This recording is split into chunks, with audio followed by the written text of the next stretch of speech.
Bonge abantwana benkosi ithuba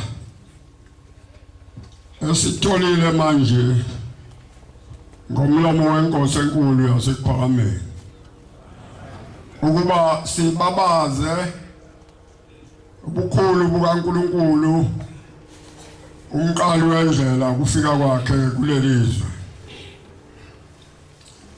Sinenhlanhla abantwana benkosi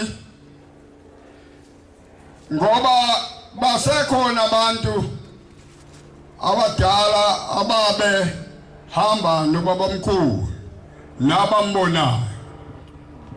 Kuyinhlanhla enkulu lokho. Ngibeke bantwana benkosi ngokufishane ukuthi ngimbonile mina kancane ubabamkhulu emzini waseJudiya. Ngangihamba nomama la bahlangana khona umama nobaba nomqali wendlela. Bahlangana emzini waseVunzitha eyobika ubaba ukuthi ngiyakhulelwa Nkosi yasePhakameni. Ingodosi yami wabe eyingodosi engakagadi. Ngiyakhulelwa. Yayisithi Inkosi yasePhakameni umqali wendlela, uyaswa Mathunjwana wathi baba uzosinda lengodosi yakho izosinda, kodwa ngizokubekela umthetho ungaweqi lo mthetho. Uma lo mthetho ugcinile akothi mase nigagile ebese usakimi uzocela umntwana. Awuzukumvakashela lo makoti wakho, nawe makoti ngeke uzayivakashela le ndoda noze nichaze qala. Uthi-ke umama ngoba ngihlala kakhulu nobaba, uhambe ngo-32 ubaba. Uthi-ke umama kwathi mase sigcagcile sase sihamba siya emzini waseJudiya. Uthi safika lapha emzini waseJudiya umqali wendlela wahlezi phansi kwesihlahla lesenisibonayo umthombe. Uthi kwakuyisihlahla. Uthi safike sahlala khona wase yakhuluma ubaba wakho, baba sizocela umntwana. Uthi yathula Inkosi yasePhakameni yangabaphendula. Yayisithi Inkosi yasePhakameni lo mntwana anginika yena namhlanje anomphatha kahle ngoba angimthathanga ekomeni lakwaMathunjwa, kodwa ngimthathe ekomeni lasezulwini. Nimphathe kahle, ningamniki umuthi. Umani-ke namnika umuthi uyofa emncane, kodwa umani ngamnikanga umuthi uyoze ahudule ngesikhumba. Bantwana benkosi wangibelesela umama, wangibelesela.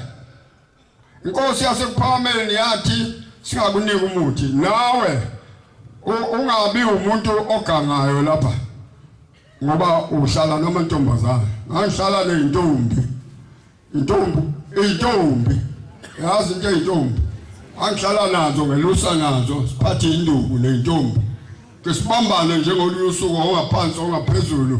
Kungekho obuka umunye ukuthi unani lo. Kwakuyisikhathi esihle. Akekho. Ngaze ngathombele enkomeni. Kodwa akekho ake wenza okubheke eceleni ngoba ngangibambe izwi umama ngitshele lona ngangimesaba. Ngesaba ukuthi mangenza ihlazo uzawuthini umama athini ushembe ngangesaba lelo hlazo. Sikule ndawo ke bantwana benkosi yokuzobonga ukuthi mqalo wendlela sengathi ungasikhumbula njalo ngezindlela eziningi usikhumbule sibe abantwana bakho lapha emhlabeni kuze kufike isikhathi ukuba sihambe sifike ngale sibe abantwana bakho futhi. La kule nkolo sifundisiwe ukuthi asingawuphathi umuthi ngesandla sethu. Sifundisiwe kule nkolo. Ngiyakholwa ukuthi eningi lethu linjalo aluphathi umuthi.